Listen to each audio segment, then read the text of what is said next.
getting so upset at that point that it was starting to affect me mentally, like even more. When you're in a shutdown, you cannot communicate those things. Hi friends, and welcome back to another Tea Chat. I wanted to talk to you today about a shutdown that I had on Sunday. And I wanted to talk to you about what led up to that for me and how I handled it, and did it go further into a meltdown. How I experienced it for myself, and maybe you can relate, or maybe if you're trying to learn about what is a shutdown in adults with autism for yourself. I'm going to talk about that, so stick around. Grab you a cup of tea or coffee. Let's talk, friend. I'm not going to go into complete detail of the differences between a shutdown and meltdown in this video. So if you really want to know more, at the end of the video and in the description, I'm going to put a great video I made telling you exactly about the differences between a shutdown and meltdown, in case you want to explore that more for yourself.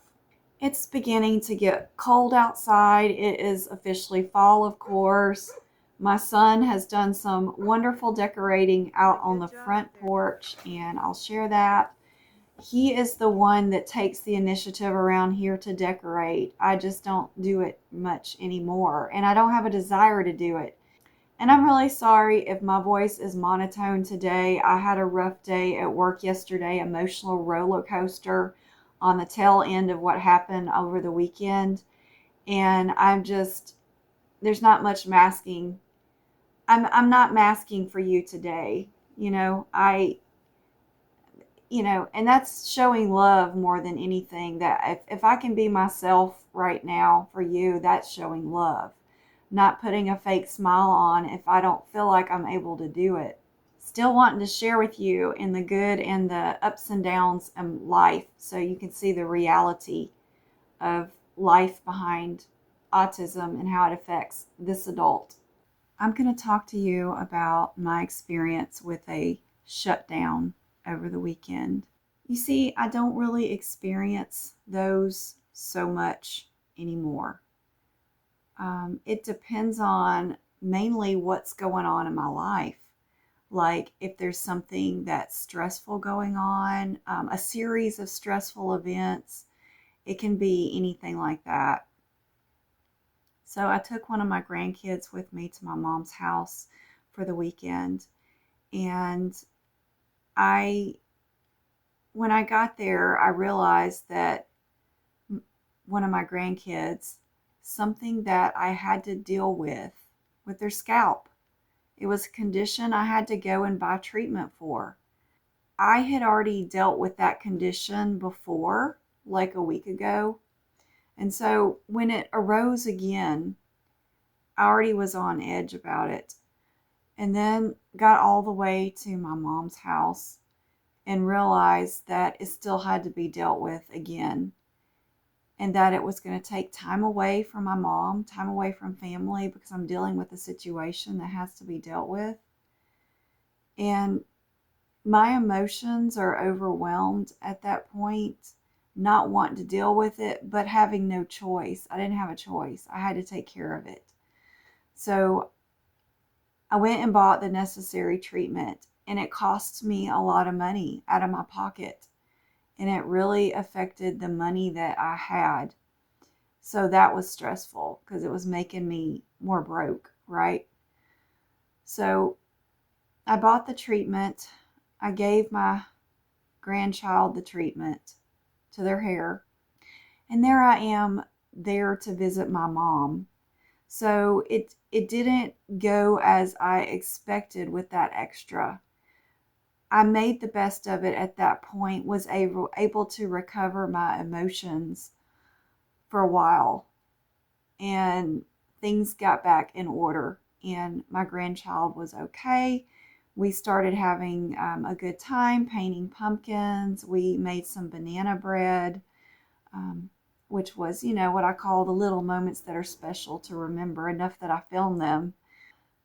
Then the next morning, we went to church, and my grandchild was scratching during church, and I thought, uh-oh, maybe I didn't get it all. So at this point, I'm anxious. And then when we leave church and get home, I check my grandchild's head right away. And I find that I didn't get it all. I did not get it all. Even though I bought a $30 treatment, it did not work. It felt like money down the drain. Maybe it got a lot of it, but not all of it. I still had to deal with it. I had to go to the store and I bought more treatments. I was getting so upset at that point that it was starting to affect me mentally, like even more. I could feel myself on the edge of something. I just didn't know what. So I dealt with the issue for the second time and it just broke me. Somehow mentally it was just all I could take. And it was probably a culmination of things that had happened in my week, building on to what was happening that day. But this time it led to a shutdown. And when I say I shut down, I'm going to explain to you what that exactly a shutdown means for me as a 52-year-old woman on the spectrum. Now, if you are on the spectrum, you know we all experience things differently. And maybe you experience them differently, but I'm going to give you my experience of a shutdown. When I'm experiencing a shutdown, I'm coming to a point where I have to go be by myself. And if someone comes to talk to me, I'm not saying anything. It's like my mouth will not open up and speak. My mom, bless her heart, it's a Southern saying, she tried to come in and talk to me because she loves me. She knew I was upset at that point. She didn't know I was in a shutdown. When you're in a shutdown, you cannot communicate those things.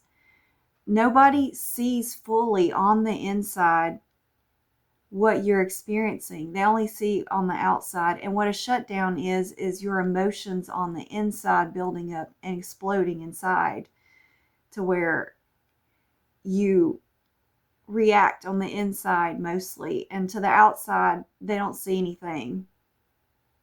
It's just a blank face.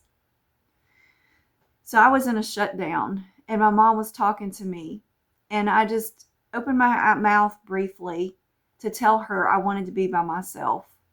So while I'm in a shutdown, I can speak a couple sentences, maybe a word at the most, but that's all my body wants to give. And she understood at that point and she left the room.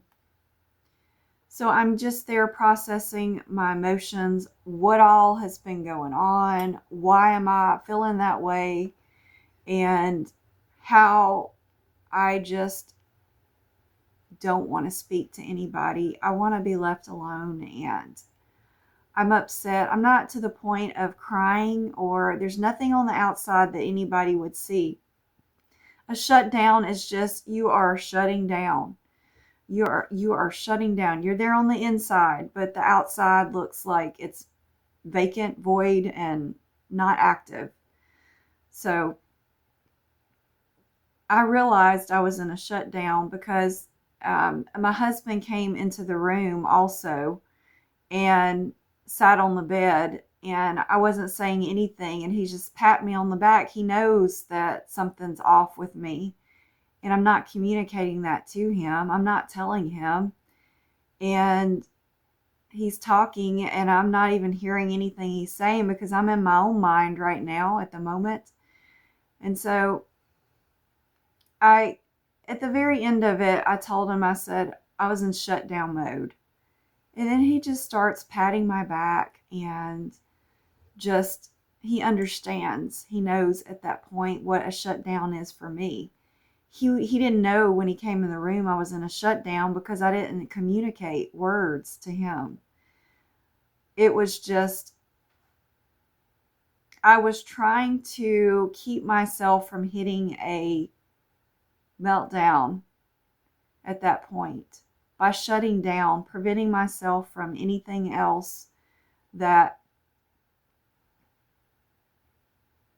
it was my way of trying to prevent myself from a full-blown meltdown by shutting myself down, reserving my resources, what I had, trying to charge my battery battery power, so to speak, by saving my mental energy and just being in the quiet, being alone,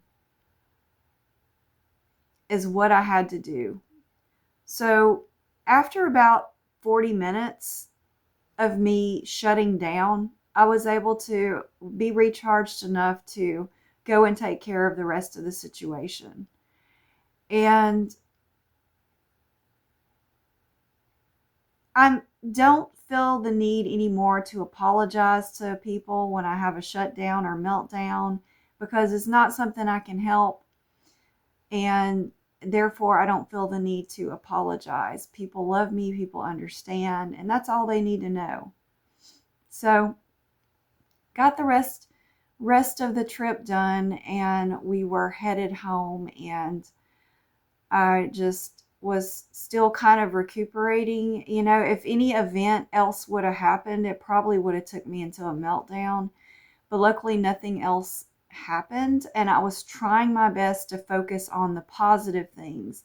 I was trying to redirect my mind to the positive things. And it worked this time. It doesn't always work for me, but it worked this time. And we had a long drive home. It was going to be 3 hours.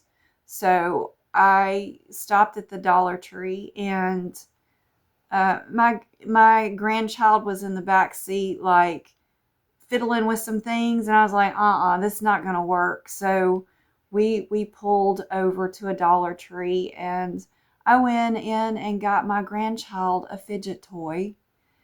My grandchild has ADHD, and I got me a fidget toy, and we picked ours out.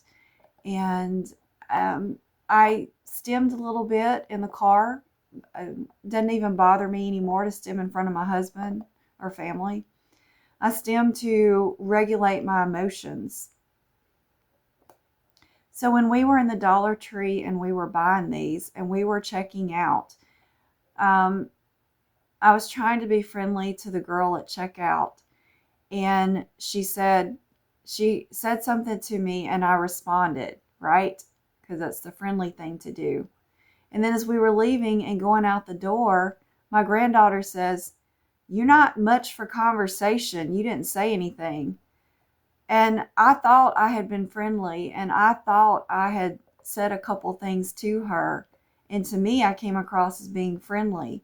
I don't know what my face showed, but then I told my granddaughter, I said, "Well, I have nothing left of this mask to give. There's nothing left on my face to give. I'm pretty much spent. I've used up all my energy, and there's no more masking for me at this point." So I do communicate with my grandkids when something is, off with me. I want them to know why and to understand. Like I've told before, I have 2 grandchildren that are autistic, and well, really they're ADHD. 2 of them are ADHD. A third one to be tested in about a year, and another one that's just diagnosed with ADHD. So we are a very neurodiverse family. But I made it through the trip, and I just wanted to explain what a shutdown means for me. And I've got a really good video about meltdown versus shutdown that I made about a year ago. It's probably my best video on that. So I'm going to put it in the end of the video so you can check it out, because maybe you're new to autism and maybe you want to know what is the difference in a meltdown and shutdown. So I'm going to help you understand that a little bit better. But this was just kind of a tea chat to catch up and just tell you how things are going. I hope you are doing well. Of course, I want you to comment down below and tell me how you're doing in general.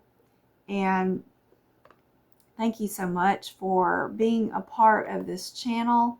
And I appreciate you, every one of you, and this community that we have built and that's growing. And it's just meant the world to me, and I hope you feel the same way. So thank you so much, and feel free to stick around if you want to watch this next video. And I'll see you next time. Bye.